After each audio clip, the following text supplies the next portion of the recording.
Hey, my name's Cole McRae, and you're listening to Beyond Keywords, the advanced digital marketing podcast.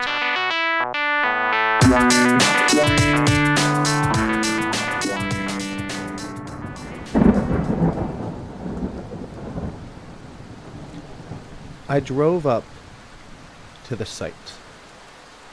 It was a parking area for the backwoods camping start hike thing. That's a terrible way to describe it, but I guess that makes sense. I drove in, stopped the car, gave my dog a nice pet, opened the door, and that's when it started to rain, which, if anyone's done deep woods camping, you know that raining is the enemy. Hopefully you've planned for it, and me being me, I did not. So I got out of the car feeling grumpy as it was. See, I had a long hike ahead of me. It was a good 12 kilometers to the site that I had booked. Well, I wasn't turning back at this point. I'd already driven a good 8 hours to get to this place, so I got my backpack, which was actually made for women, so it didn't fit me properly. I got my sleeping bag attached to it, which means it would be soaked through because of the rain. I also got my dog and put him on his leash all properly and started off on the path. Now, it was a light rain at first, so I thought it would just be slightly annoying. But as I walked this path, the rain got heavier and heavier. So at first, because it's so light, it doesn't really get through the trees. But then eventually, it just feels like a torrential downpour, and it doesn't matter if there's trees or not. So I was getting soaked. I did not have an umbrella. It wouldn't have helped much, but I didn't have that. I didn't have a poncho. I didn't even have a waterproof thing for my bag.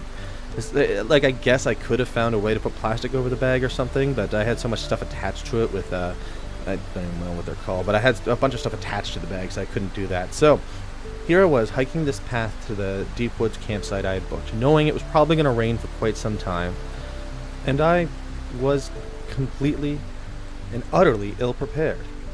My dog was happy, though. So this hike is tough. It's not an easy romp through the woods. Well, anyone who hikes a lot would probably say it is, but I am not a skilled hiker.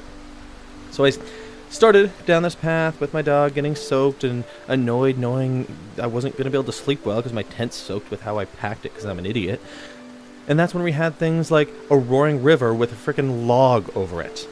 I thought there would be bridges. I don't know why I thought this. Maybe I just think too much of whichever level of government was in charge of this specific campground that I was on. But it was just a little log, and it was soaked, and there was a roaring river under it. It felt kind of scary crossing that thing, as I'm sure you can imagine. My dog loved it, though. Every single step, he was absolutely in love. So eventually I did make it to my campsite. It took a long time. I believe it was like 8 hours or something, and I was soaked through. And then I had to set up my tent. But the way my tent sets up, you have to open it up and actually not have a cover. So that means it was raining into the inside of the tent until I had it properly set up and covered. So that means it was soaked inside. And, well, I made it. I was able to camp there. Eventually I had a good time. I wasn't able to get a fire going that night, but I did have a little oven set up, so I was able to enjoy some food at least. It was like a little gas canister oven type thing. But if I had actually prepared ahead, if I had thought ahead of some of the things that could be issues and planned for them, brought plastic so I can cover my bag properly, maybe worn a poncho, hell, I could have just, when I saw it starting to rain, I was at my car still. I could have just driven back, picked up a poncho, and driven back to a small town nearby, picked up a poncho and come back. And I probably would have had a much better night, but I was an idiot and I didn't plan. I didn't work ahead of time. I just went and forced my way through. And though I made it, it was hard. Very hard. Sometimes if you're doing sales, you have a similar situation. Where if you're doing a cold sell with no information whatsoever, you had to work hard to get that sale. Well, there's a way to make sales easier, with a whole lot of impressions before the sale. Conversations they've had with friends who've recommended your product, marketing messages, emails they may have gotten, social media posts they may have seen, blog posts, impressions. All of these impressions add up to make the sale a hell of a lot easier. And that's what brings me to the next step. Story. Story is the glue that connects all of these different, disparate impressions into a single tale that convinces the person. to use your product. So that's why today I'm talking to Mark Evans. Mark Evans wrote a book called Marketing Spark. This is a new book. It's available now through all the standard means. There will be links in the blog post for this episode, but I believe you can find it just by going to Amazon.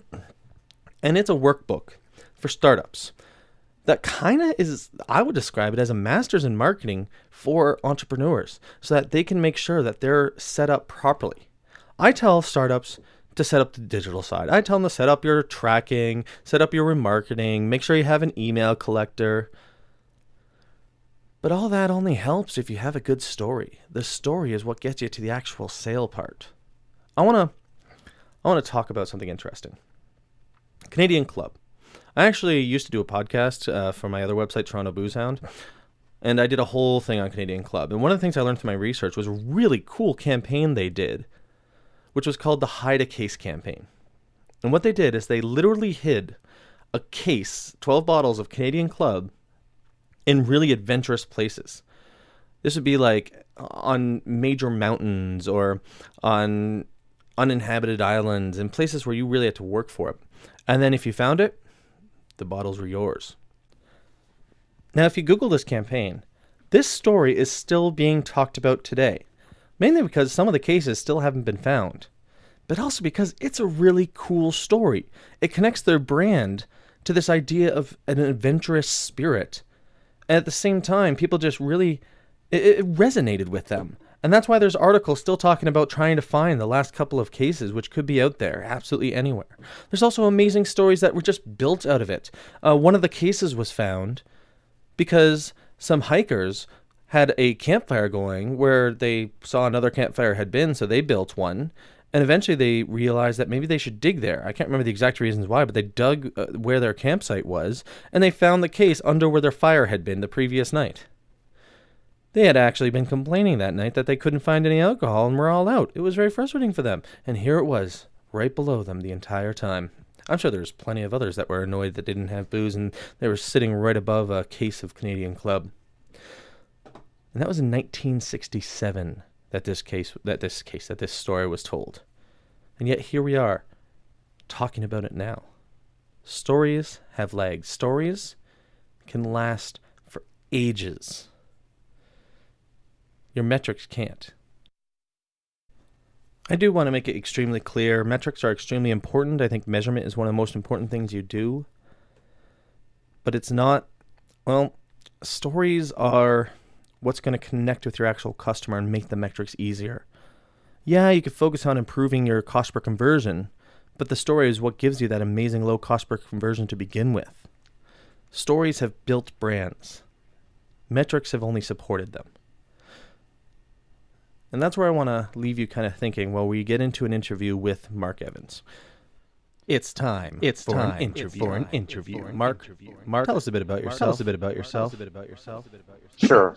My name is Mark Evans. I'm the principal with ME Consulting, and I provide marketing services, strategic and tactical, to B2B technology companies looking to drive growth. Okay, fantastic. And you also have a book here that was released very, very recently, Marketing Spark. I've got a copy in front of me, and I hear a lot of others are really getting into it. Maybe you can do a quick intro about what that is, what its goal is, that kind of thing.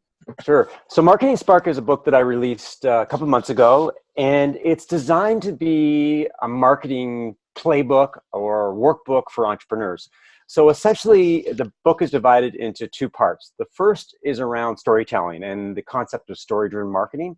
So helping entrepreneurs understand why storytelling is important, who should tell their stories, where you tell your stories, and giving them a sense of putting a plan together so that their marketing and storytelling is super effective these days. And storytelling is more important than ever because we live in an ADD, fast-moving world, and stories are the way that you capture people's attention.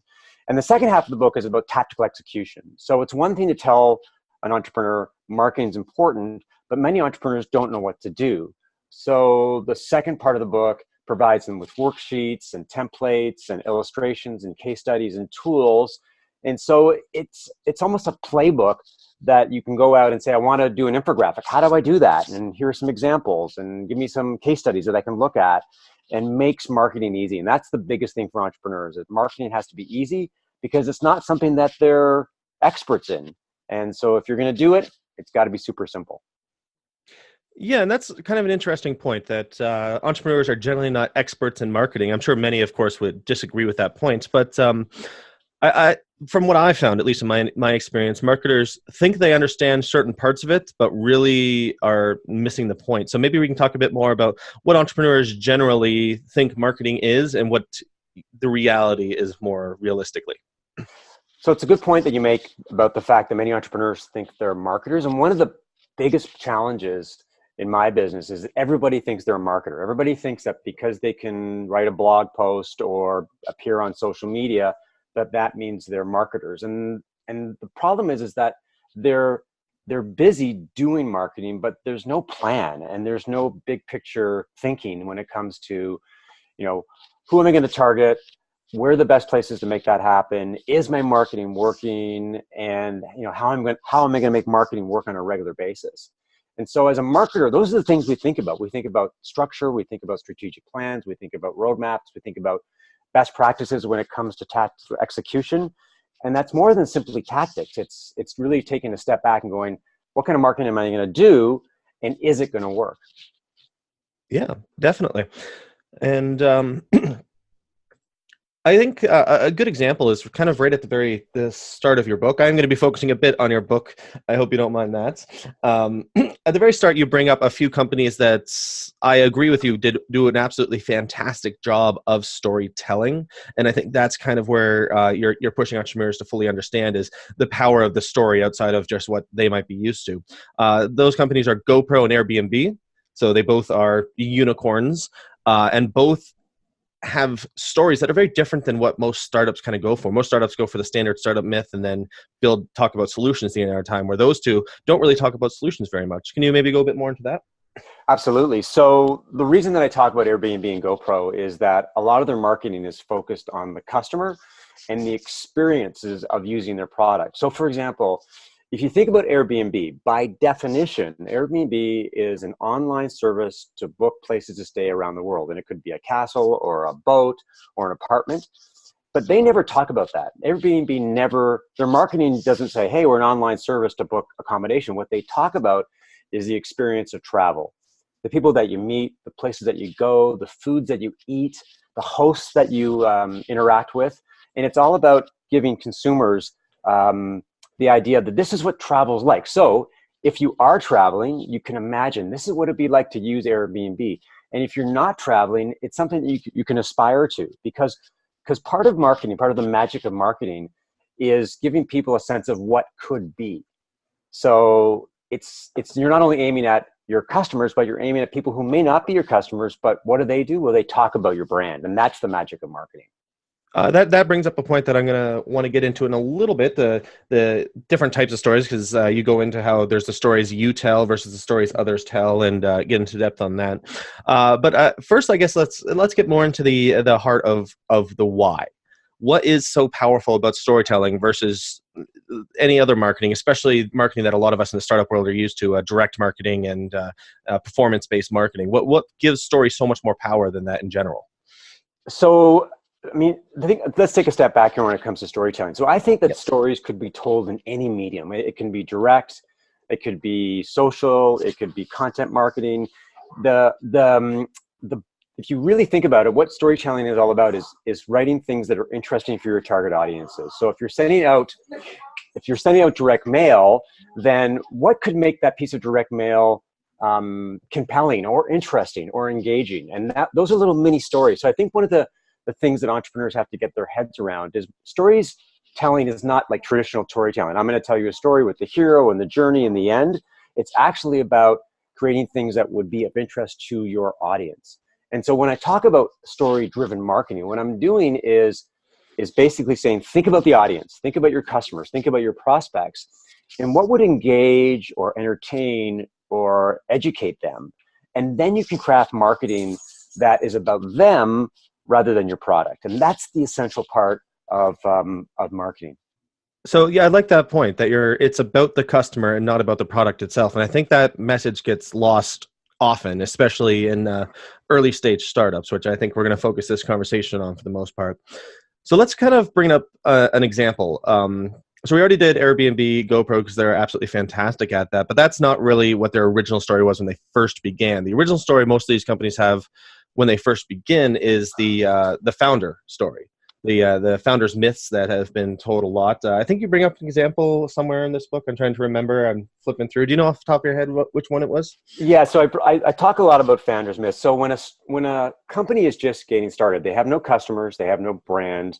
Many of them may not even have a product yet. So what can they do in terms of marketing and storytelling? And the best place to start is the founders myth, because people love stories about how a company started. Was it luck? Was it serendipity? Did they see a problem that they attacked? And so there's lots of great stories about how companies were started. Some of them true and some of them not true. So I'll give you an example of a story that is not true. So when Pierre Omidyar decided to start eBay, what he wanted to do was create a marketplace. He wanted to create an efficient marketplace where people could buy and sell goods. And then but that story wasn't very sexy from a marketing perspective.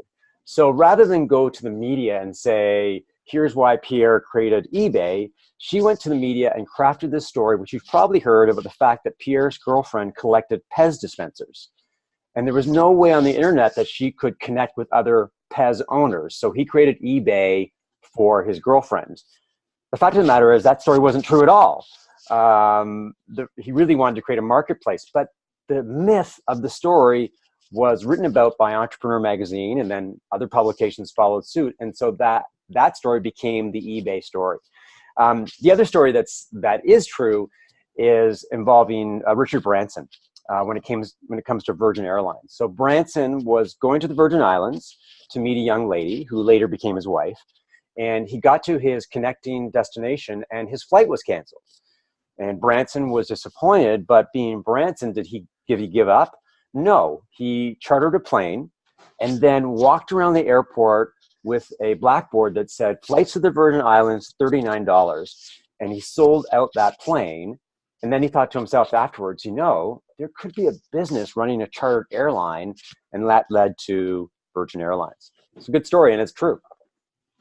Yeah, definitely. Which brings up a good point, because you bring up the story that's obviously not true, the eBay one with the Pez dispensers, and frankly, we know there were places to sell Pez dispensers back then, even. But yeah, exactly. And the internet is always full of generally the solution that your startup's going to be doing. You just hopefully do it better. But that actually brings up an interesting part of stories, where stories, at least in my understanding, are much more sustainable and long term than, say, a lot of other forms of marketing, because that story should stick basically forever. With the issue being, if you do something like a founder's myth, where it's actually a myth, where you lie, that can come out and bite you in the butt in a really big way. eBay, it hasn't really, but they're not really that big as they used to be anymore anyway. But that's something I can see where a lot of startups might try to come up with the best crafted story while fudging things. And fudging things is a normal part of storytelling, but where is it going to go too far where it might bite you back in the ass really bad, versus where is it just fudging things for a nice story that helps better explain what you're doing? Yeah, think about a founder's myth. There's a little bit of creative liberty allowed in the process, but you can't make stuff up. I mean, there's lots of companies in this day and age. You're going to get caught sooner or later. Someone's going to dig around and talk to the right person, and they're going to say, "Well, that's not true at all." So, we live in an age of honesty and authenticity, and people want their brands to tell them the truth. They want to believe in their brands. And they want their brands to stand for something, especially among millennials and Gen Z. So if you get caught in a lie, that's bad. So if you're a startup and you're thinking about your founder story, then it's okay to tell the truth. I mean, you can make it a little more creative, but at the essence of it, it has to be true, because sooner or later the truth will come out. But it's tough for a lot of startups because they don't have a lot going for them in terms of how do you differentiate yourself from every single other startup that looks and smells and positions themselves the same way as your company. And I guess that brings up a question. How do you do that? It's an interesting question. I think it's one of the biggest challenges facing many startups these days, because every single idea, well, I would say the vast majority of ideas that entrepreneurs may have are being done by somebody else somewhere around the world. So if you're in a competitive category, then how do you differentiate yourself? So I'll give you an example. Drift is a very popular software company to make chatbots that when you go to a website and there's a little bot there, a little conversation bot. So what Yep. they did, what was really interesting, even though there was lots of competition, they did two things. One is they decided to create their own industry, and they called it conversational marketing. So it wasn't a chatbot, it was conversational marketing. People were, well, what's conversational marketing? And so they created a category by themselves, and they established themselves as the leader in that space. So they own the category, and they were lucky enough that the category actually stuck. And now people talk about conversational marketing. The other thing that Drift did was they decided to go heavy into content marketing and provide content that was of value to users. And that wasn't necessarily about Drift, but it was around conversational marketing. And so they started doing blog posts and ebooks and books, and that gave them a really strong presence on the web that their competitors didn't have. So they were able to outflank the competition in two different ways. Now, a lot of it, was around, it may not have been traditional storytelling, but it was around classic marketing, identifying your target audiences, your customers and prospects, and creating material that was relevant and pertinent to their needs and interests. And that's marketing today. Yeah, it actually, as a bit of an aside, it sounds like the story of one of my previous guests. I think you may even have mentioned his company a few times in your book, Rand Fishkin of Moz. He started with the story and content marketing, and then started the business later, trying to solve the problems that his readers were talking about. Yeah, absolutely. And one of the things that Rand did that was really interesting, that he simplified SEO for the masses. So if people haven't seen some of his videos, when he was at Moz, he has these things called Whiteboard Fridays, which I'm sure you're familiar with. And it really, for people who aren't SEO experts but want to understand what's going on, the videos appeal to them, but also people who know SEO. And so what Rand did was essentially say, I'm going to educate my marketplace. I'm going to do it in a really user-friendly way. And that way I'm going to differentiate myself from all the other SEO companies out there. And again, right, you have to be creative. You have to think out of the box, and you have to do things, frankly, that other people aren't doing. And that's how you capture the spotlight these days. Yeah, definitely. So I want to circle. We'll get to that section in a little bit, but I want to circle back actually to the focus on stories, and how we told about founders' myths is generally one of the first stories you would tell, and you don't want to lie because it's all about honesty and transparency these days, and that's what's going to do really well for you. So let's say you're working on crafting one of your first stories, such as the founders' myth. One of the things you talk about is testing and how to know if that story is the one that will actually resonate. And you go through a few different options, but maybe you can go into what you think makes sense for the best way to find out what kind of story resonates best with people.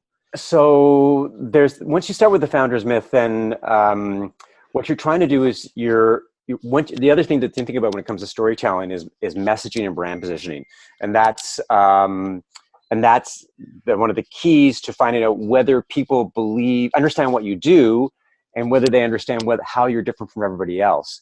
So the way to test that message is that you test it internally and see if your employees understand what it is, who you serve, what you do, and how you're different. Then you go to your customers or prospects and you test your messaging with them. And then you go to independent third-party people who don't have a vested interest in your company, but you're just seeing if they get what you do. And that's the thing these days. Like, people, their attention spans are really short. So people have to immediately get what you do, and they have to say, okay, I understand that, so tell me more. If they don't get what you do, then they move on. For example, on your website, your value propositions have to be crystal clear, because people are only going to give you less than 2 seconds to make an impression. If they don't understand what you do and what's relevant to them, then they'll move on, right? So a lot of it is testing stuff out there with different types of audiences and seeing if you get the response that you wanted. And if not, then you got to go back to the drawing board. Definitely. So I guess one of the things I was curious about, because I've had to do a lot of focus groups and all that kind of thing in the past on my own for various things, and I found that what you find in the testing through, let's say, third-party focus groups or third-party outside people is that sometimes it's wrong. I'm sure you've heard the stories of where it works, something really, really resonates with the group of people you tested with, but then as soon as you try to do it for a wider audience, it fails spectacularly. Classic examples are things like New Coke, even though it's not a story thing. We all know the story of what happened there, but also more recently I can think of where Nike blew everyone away with their story with the Colin Kaepernick thing, and then Gillette has done something very similar, and that seems to be backfiring quite spectacularly. So how do you kind of avoid those kind of issues where it seems to be a good idea even through this testing, but then making sure it doesn't go haywire once you get out to your major campaigns? Well, that's one thing about marketing is that you never know. You never know what's going to go viral. You never know what's going to fall flat. And when you think about it, marketing is really a series of experiments. You have an idea or a hypothesis, and then you go out to the market with the idea using different channels, and you're experimenting to see if it actually works. So we live in an age of growth hacking and the lean startup. So the idea is you test, you fix, you test, you fix. You're trying to find that magic formula. So in some sense, you don't know, but in other ways, it really comes down to fundamentals. The stories that you tell these days have to align with your brand values. And what people want from brands these days is different from what they wanted 10 or 15 years ago. They want brands to have a purpose. They want brands to make an impact on society. They want brands to be authentic and transparent.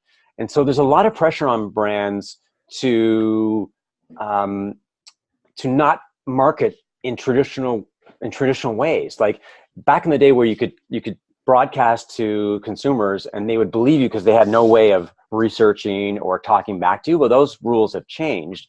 And so if you're a brand, it's a different game these days, and you have to be very careful about what you say, because sooner or later, if you say something that's not true, people are going to discover it, and then the game's over because they've got all the tools they need to basically tell the world that you were lying.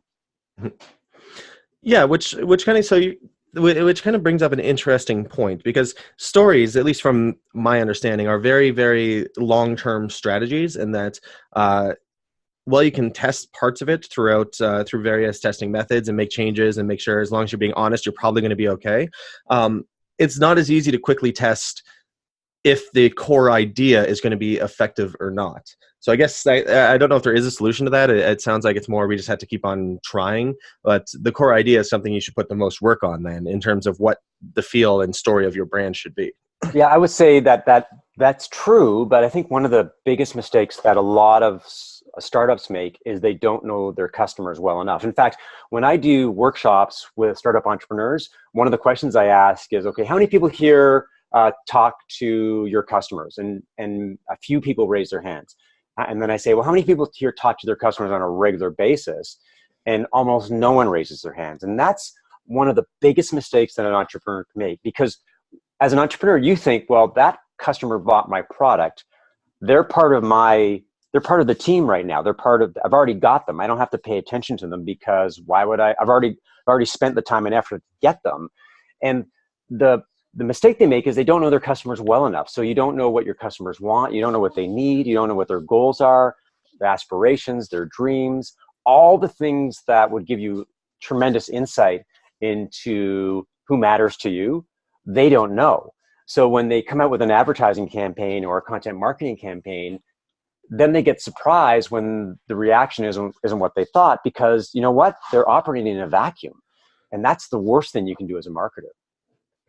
Yeah, definitely. And actually, later in the book, when you talk about content marketing itself, for example, some of the most popular ones, white papers and blog posts, generally can come from surveys and interviews. And the direct correlation between the surveys and interviews you took straight to the content that you're producing is probably going to be the most, get you the most return. Yeah, I totally believe in that. Like, I totally believe that if you're doing content marketing, then you've got this tremendous resource called your customers out there who will tell you what they're thinking, and they'll tell you what they want to know. So there's a well-known marketer who has this method in which you lock yourself in a room with all your employees. So not only your sales, marketing, executives, account managers, the guys who drive the delivery vans, the secretaries. And what you do is you ask everybody, what are the questions that our customers are asking? Like what are they asking customer service? When you do a sales call, what kind of questions are they asking? And when when a customer comes into your store, for example, what are they looking for? And you write all those questions down, and then that drives your content marketing. You could have 50 ideas, and that could be 50 blog posts, one blog post a week for the entire year.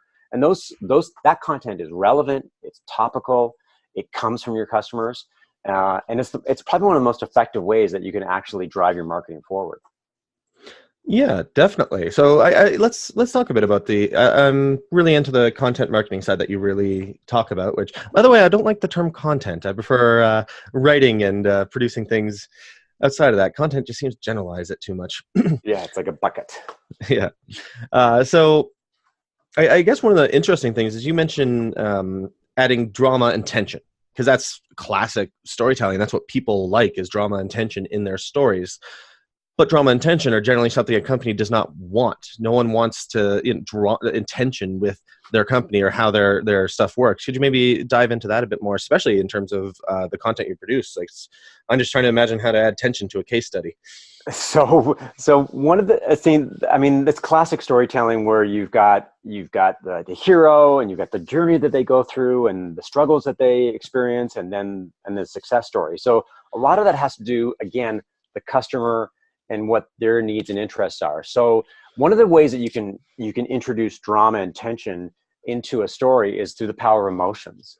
And I'm a big believer in emotions when it comes to storytelling, because when you think about it, people make a lot of decisions based on emotions. Like, I want a MacBook. It may not make sense. Like, emotionally, you want a MacBook because you want to be part of that tribe. You want to feel like you're part of that creative group. If you think about it logically, a MacBook is way more expensive than a Windows machine and probably isn't that much better. So we make a lot of decisions on emotions, based on emotions. So what you want to do as a marketer is you want to inject emotions into your stories, into your marketing, so that you can generate tension. You can generate the idea that some kind of drama is going to happen. So if you are Airbnb, for example, the emotion is joy, the joy of travels, or the surprises that go along with travels, or the things that you didn't expect. And that's what makes their stories come to life. It's not just about, I went to this place and it was really interesting. It's about the experiences that people have and how they felt, because that's the big thing when it comes to marketing. How do you make people feel about your product or service? It's not the product itself, because people really don't care about the product. Like, I say that somewhat tongue in cheek. What they care about is how it makes them feel and the experience that they get from using that product. Definitely. And I actually think that brings into another part of the book where sorry, I keep looking away from the microphone. Hopefully you can still hear me. Part of the book is you talk about the messaging cycle. And is that the phrase for it? The messaging cycle. And one of the things I noticed, it looks a lot like design-based thinking. Have you ever worked in design thinking at all? I haven't, but I can see how there are similarities. Sure. Cool. I was wondering if you can maybe go into that a bit more, not the design thinking side, but specifically the messaging cycle, and maybe how that's worked in the past for you, because it's a pretty big, complex cycle when you look at it at first, but I think the core value of it is relatively simple. So when I develop messaging, which is really stories about a company and what it does and why it matters, then you have to start somewhere, and because you just can't sort of develop a story out of thin air. And that's one of the challenges for a lot of entrepreneurs, is they think that, well, I can just come up with a story and that'll happen. But there's really a lot of different moving parts. So one of the starting points for that is discovery, in which you look at everything that has to do with the company, customers, the marketplace, competitors, industry trends. So you're trying to get a sense of what's out there, what's important, what are the key trends, what are people interested in, what's over the horizon. Then after you do that, then you want to go out and do research. You want to look at your competitors. What stories are they telling? What kind of channels are they using to tell their stories? What kind of emotions do they try to trigger with their stories? What are they doing well? What are they not doing well? And then you come back with a lot of that information, and I'm encapsulating things really quickly. And you come up with a thesis. And here's our story. Here's what we think. Here's what our positioning statement is. Here's our value propositions. And then what you want to do is you want to go out and test that. And go out to your customers or prospects, or maybe even use third-party services to see if your messaging resonates. And after you do the testing and you do validation, then you can start to pollinate your story in different places. So your core story becomes part of what you do on social media, on your website, on your sales sheets, on your presentations. And so what happens when you go through the entire cycle is you've got something that's coherent, and that's something that's consistent across the board. And that's the key, because everybody has to be talking from the same page in the book. Otherwise, people are telling their own variations of the truth, and that's when things get kind of confusing. Sure. Do you think you can maybe give an example of where that split can be, where you don't have the same messaging across, and it just comes off as not working? I just wonder if you've seen stories like that, maybe in larger companies or even just with your consulting. So I give you an example of a travel company that I was working with, and what was interesting is when we did the messaging process, we did an all hands on board lunch and learn session where they were invited to come in and provide us with what they thought was important to the customer, what the customer's pains were, what they thought the customer wanted. And what we did is we had them write on sticky notes and answer questions on sticky notes. What was really interesting was the divergence of views. So there wasn't a consistent message. People had different stories that they told a different audience. So the salespeople told a story that they thought was important. The marketing people told a different kind of story.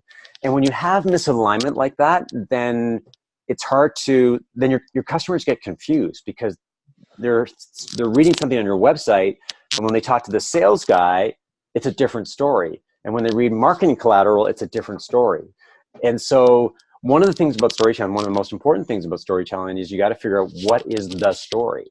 What is the core story that we're going to go to market with, that our sales guys can recite, that the marketing people can leverage, that people in customer service can use when they're talking to customers. And if you don't have that story, then your story is going to get lost. It's going to get really sort of fuzzy. And in this day and age, you can't have a fuzzy story because there's too many other companies that will have better stories than you. Yeah, definitely. So the story has to be very secure, basically from the get-go. And the bigger your company is, the harder that's going to be, it sounds like. Yeah, it's one of the things that you think about when you're scaling your company. So it's easy when you're small. When you're 10 employees, it's easy for the CEO to say, listen, this is our story. This is what you have to say. You get to 20, maybe you can still do it. 30 gets a little more challenging. And when you get to 50, then you've got people who don't know the original story. They haven't been there long enough. People come and they go. So how do you do that? How do you make sure that everybody is on the same page? And a lot of that is through internal communications. And it may be, for example, you have a story guide or a brand guide in which you say to everybody, here's the story, here's the backstory, here are the key points that you need to talk about when you're talking to prospects or customers, so that it's like a Bible. It's like a storytelling Bible, is that everybody knows or should know what the story is. And if they're not telling the same story, and you can do this through internal audits and surveys, then you know you've got a problem, and you have to circle back and make sure everyone's on board. But if people are telling the same story and the story is right, then your company's in a good place. But you're right, it does take more of an effort as you get bigger. Yeah, most definitely. And I've definitely seen that myself at some of the companies I've worked with. So what I thought might be an interesting little thing to try is this book, you focus mainly on very specific things that you could do. You have actual worksheets that you fill out. You have tests you can take. You suggest the actual steps that these companies should do to help develop and publish their story. One of them I was hoping we could discuss a little bit is the messaging, testing your messaging. And I thought we could do that based on your book itself, if that's okay. Absolutely. Yes, because I thought it might be a good way just to show the thinking that goes behind these and what works and doesn't work and that kind of thing. So I guess I say book, but I guess it might make more sense to talk about company, your consulting company that you were the principal for. Right. Maybe use that as the example, and I can ask you these questions and test you out on your own knowledge, and we can go from there. Okay, sounds good. Okay, perfect. So I think the first one is the absolute easiest. What does your company do? I provide marketing to B2B technology companies. Oh yeah, nice and simple. Which brings up to the much more interesting, what problems do you solve? What problems do I solve? So many companies struggle with brand awareness, leads, and sales. Hmm. They're not exactly sure how marketing is going to help them drive that forward. And one of the problems they have is they're not sure what to do, and they're not sure what to focus on. So what I do is I initially get a sense of what's working, what's not, and then help them figure out, here's how you move forward, and here's how you're going to be successful with marketing. Awesome. And then the next one is kind of the opposite of that, is what are the biggest benefits delivered by, now you say product, but I assume the product is kind of, well, you. The product is me. So there's a lot of different ways to look at that. One is in terms of having a coherent story. So that, to me, that's one of the most important things that a brand can have. And I have to be honest with you that sometimes it's hard to convince startups and fast-growing companies that their story is absolutely necessary, that it has to be on point, and they have to invest in their story. But that's one of the deliverables that I offer. And second would be strategic planning, is giving people a roadmap for success. Because often a lot of marketing for early stage companies is what I call the shotgun approach, is they do everything and they blast out everywhere thinking that if we do everything, then something's going to stick. And that's a recipe for failure, because everything you do is going to be mediocre. Yeah. And it's better to do a few things really well than do a lot of things really badly. And so, I help companies focus on the channels that matter, and the customers that matter, the people that matter. And the final thing is overseeing tactical execution and making sure that companies follow best practices, that they're doing things in the right way, they're using the right tools, and they've got the right approaches, so that whatever marketing you are doing is going to be as successful as possible. Because nothing ruins marketing than bad tactical execution. You can have the best plan in place, but if you don't execute, then you're going to waste your time and money. Yeah, and actually, one of my favorite quotes from the book is similar to that. After all, marketing for the sake of marketing is a waste of time and money. So I like that a lot. But back to the original testing thing here. That brings up the interesting question, is because there's a lot of agencies that will claim to do what you do. So what makes yours different or unique? So, I have nothing against agencies. There's a lot of smart people who work for agencies, and they do provide full service for people who want it from A to Z. And differentiation in the marketplace is hard, especially for marketers, because there's so many of us out there. So it's hard for entrepreneurs to figure out, like, who should I use and why should I use them? And I guess when it comes to my own personal brand and company, is that I've kind of been there, done that. So I've been a journalist for 15 years, so I understand storytelling, and I understand, how you create content and stories for your target audience. I was an entrepreneur, so I co-founded a startup. I worked for 3 startups, and then I started my own company, and I've worked with like more than 100 startups since I started 10 years ago. So I've got lots of different types of experience that I think differentiates me in the marketplace. Is that some people are specialists in something, but I've been around a long time, and I think I've got pretty good perspective in terms of what kind of marketing works and what doesn't. Definitely. And then I guess that brings up the very last one, which we don't have to go too in depth with, but who would you consider your competitors? Agencies, for sure, are my competition. And I would also say internal marketers. So you've got a lot of people who work for companies or entrepreneurs who believe that they can do marketing themselves. And that's one of the toughest things about being a marketing consultant, is that you have to prove that you can deliver value and that you can fill a gap that a company doesn't have right now. Because marketers are very proud people. They're in the job. They drink the Kool-Aid 24/7. And as a marketing consultant, you basically come in and say, I'm going to do something that you can't do, or I'm going to do something you can't do as well as me. And so it takes a good marketer to realize that getting outside help is a good thing, that will help them be more successful. And that's why I focused on storytelling as my niche in the marketplace, because that's what I'm good at. That's what I've got a lot of experience in doing. And if I can bring my expertise to help somebody else tell a better story, then that's hopefully how I can resonate with customers, and how I can outflank the competition. Yeah, definitely.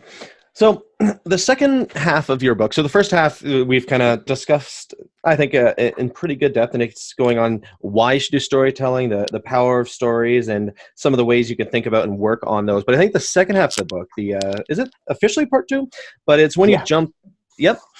So that's when you jump into the actual individual, I guess, ways of telling stories. You go into things like blog posts, but you also talk about podcasts, infographics, and other things like that. So maybe you can give a quick overview of what you do with each of these, and how you would approach them and that kind of thing. So what I wanted to do was, I not only wanted to people to understand the power of story-driven marketing, but I wanted to give people insight into actually how to make marketing happen. So to be honest with you, it's not so much a storytelling guide in the second half, it's actually a marketing guide. And how can you leverage different channels? So how can you tell stories on podcasts or your website or infographics or sales sheets? And so one of the things that's really interesting is that there's a lot of talk out there about marketing ideas and concepts, but there's entrepreneurs are looking for help on actually how do I get stuff done? How do I make marketing happen? So when I've talked to people about the book, one of the interesting things they say is they go, yeah, the first part was interesting about storytelling and messaging, but what I really liked was the second part of the book in which you actually told me what to do. And I always find that enlightening because you forget that entrepreneurs actually don't know marketing as well as they say they do. And so if you come to them and say, okay, here's best practices, here's some tools you should use, here's some worksheets that will help you do what you need to do, and by the way, here's some case studies for inspiration, that stuff is gold to them because that helps them actually move the needle forward and helps them stop thinking about marketing from a concept point of view and actually allows them to execute tactically. And that's one of the things with marketing. You got to do marketing, and you got to do it right. But at the end of the day, you have to do some kind of marketing to be successful. Yeah, you have to actually drink the Kool-Aid yourself. Or actually, no, that's a terrible terminology. You have to actually do the marketing itself. That makes a lot more sense.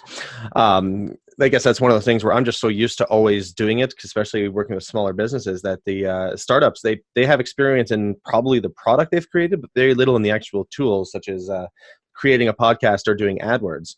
Was there anything interesting in terms, because you list tools for every single one of these, like one section is on infographics and how successful and useful they are, but also how to actually build them and how to make them really resonate. But you also even just list the literal tools to try out and use. So were there interesting tools you found throughout the research for this book, maybe, or ones that you found that you didn't even know existed and solved problems beautifully?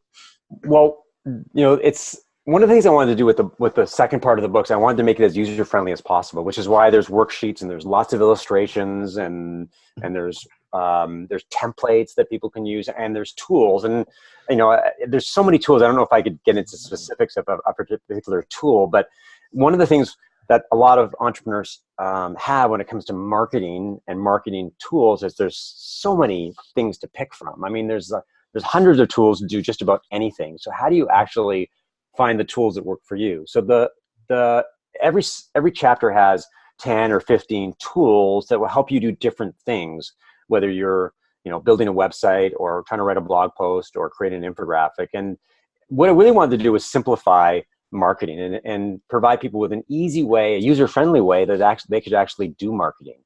And so the tools are best of breed. I did a lot of research on tools that were popular, but not only that, but tools that I liked and tools that I found useful. And hopefully that makes it easier for people to pick the tools that are going to work for them. Definitely. And I think even just listing them out is probably helpful, because I bet there's a lot of people who go into it, want to tell a story, maybe want to do an infographic, and think that they have to do everything literally themselves and don't realize that there are tools that solve almost every single step of the way for them, so they don't have to manually do every little bit of it. Yeah, and I think that's one of the things that we forget as marketers, because we like the stuff that we take for granted, like the services and the best practices that we think is, well, this is how you do things, right? It's not the things that entrepreneurs are focused on, because as you said, what they're focused on is essentially two things. One is building a product and the other is selling it. And that's their world. That's all they really care about. And marketing, in a sense, for many entrepreneurs is a necessary evil. And it sounds kind of strange to position it that way, but for entrepreneurs, what they want to do is they actually want to drive sales. And at some point, many of them realize, I think I better do some marketing because it's the way that I can get my story out there, and it's the way that I can make more people aware of what I'm doing. And then they get their heads around why marketing matters. And it's interesting when an entrepreneur sort of comes to marketing and then starts to recognize the value that it delivers, their approach completely changes. Whereas before they may have been skeptical and they didn't want to actually spend money on marketing because they weren't sure what kind of return they were going to get. They actually they find religion, and they go, you know what, marketing's a good thing, and marketing is something they need to invest in, but that takes time. And often it comes down to, right place, right time, right person, right opportunity, before they actually commit themselves to marketing. Yeah, definitely. So I think that goes over a lot of the questions I had. I think the book is insanely valuable for especially startups and entrepreneurs, but I think it's also has a lot of great tips for people in marketing in general, like even large organizations. If you're the head of digital for a specific company, you could probably learn quite a bit from this, and it might even just be an idea to get you to relearn concepts you may have already known. Infographics aren't brand new, but to think about why they worked in the past and focus on maybe creating something new based on those ideas could be incredibly useful. Say like 5 years ago, you may have created a graphic-based infographic. Nowadays, you can create a fully interactive one that can let you do sliders and clicks and do everything in a much more interesting way. So it's even just to be reminded of some of these can be extremely useful.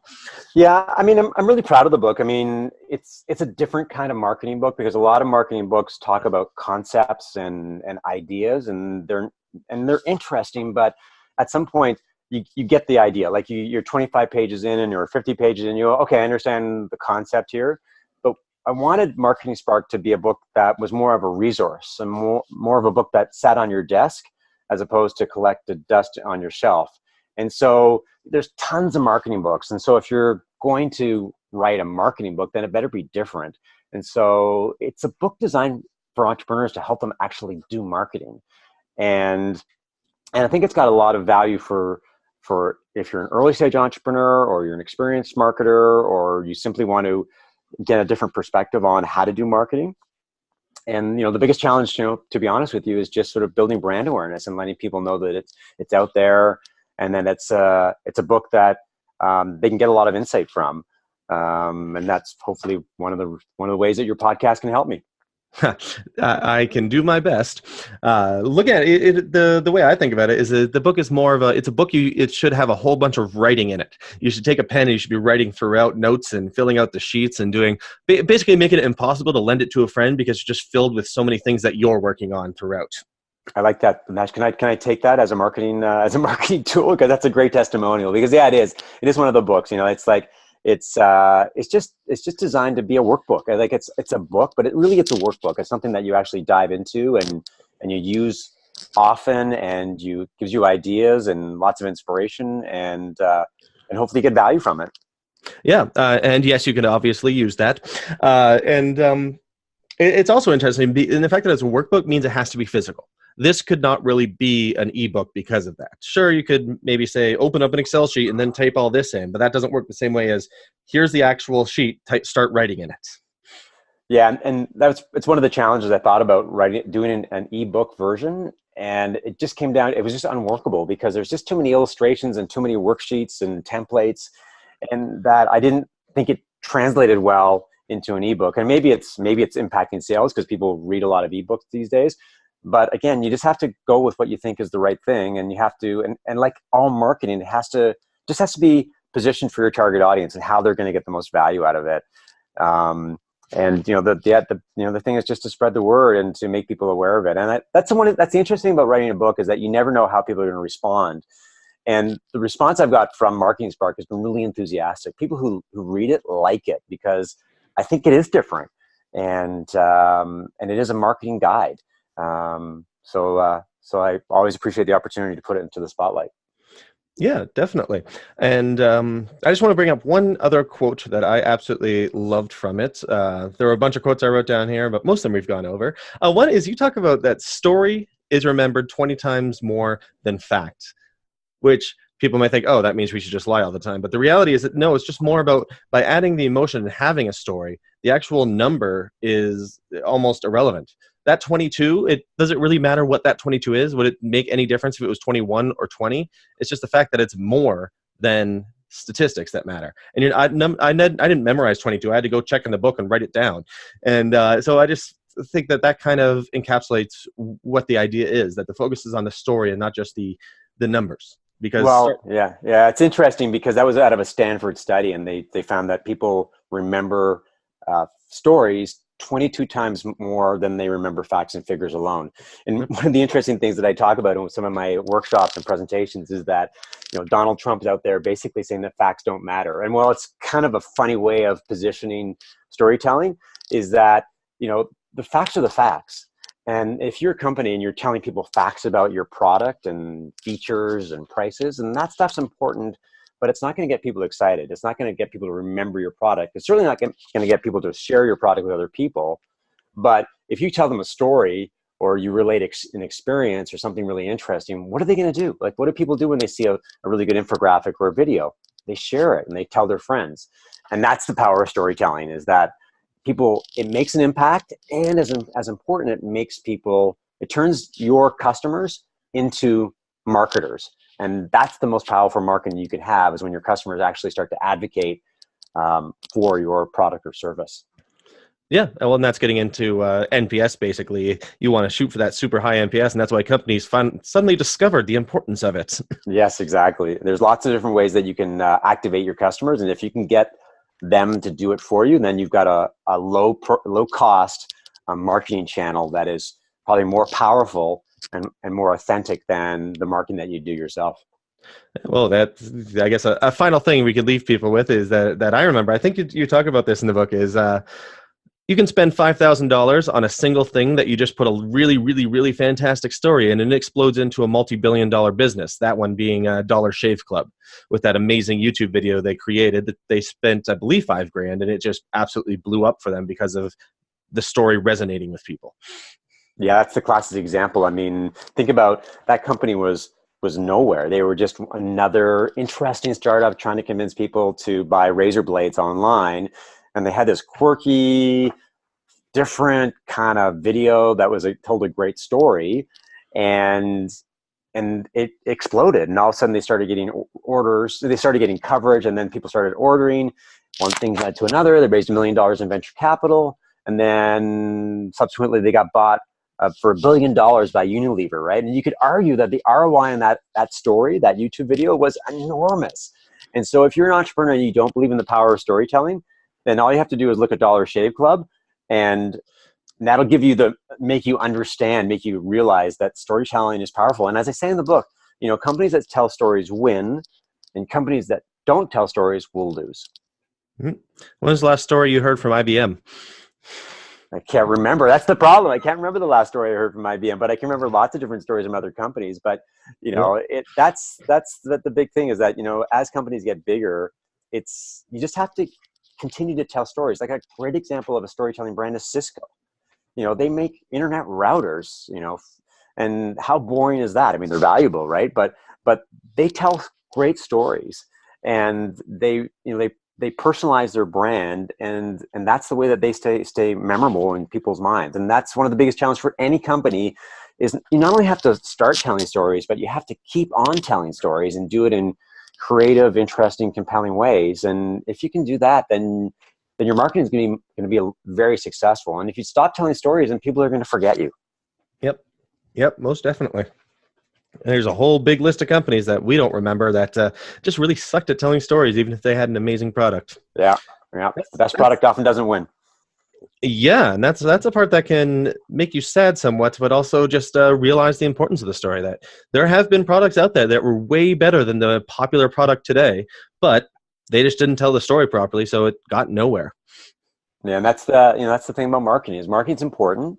Marketing, if it's done the right way, will allow your brand to attract the kind of people that matter to you. And so, as an entrepreneur, you have to recognize the importance of marketing. And you also have to realize that marketing's an investment in terms of people, time, and money. and it's something you got to do. It's not something that's a nice to have. It's absolutely a must do. And I would argue that storytelling is as important as marketing. No, I would argue storytelling is marketing, but that's a whole other discussion we can have. It is, for sure. So I guess I can let's leave off the end here, and maybe you can tell people if there's anything you want them to check out. I would assume the book, but if there's anything else you want them to be looking for, anywhere you want them to go, please feel free to go for it. So the book is available on Amazon.ca and Amazon.com. All you have to do is type in Marketing Spark, Mark Evans, and it should pop up. And if you want to find out what I do, you can go to markevans.ca. Awesome. Thank you so much, Mark. I really appreciate you coming on the show and telling us how important story is, and maybe a few ways that entrepreneurs and startups can tell stories themselves. Thank you for listening. See, I went from talking to Mark, and now I'm talking to you, the listener. Thank you for listening. We appreciate it, both me and Mark. I hope you come back for the next episode of Beyond Keywords, the Advanced Digital Marketing Podcast.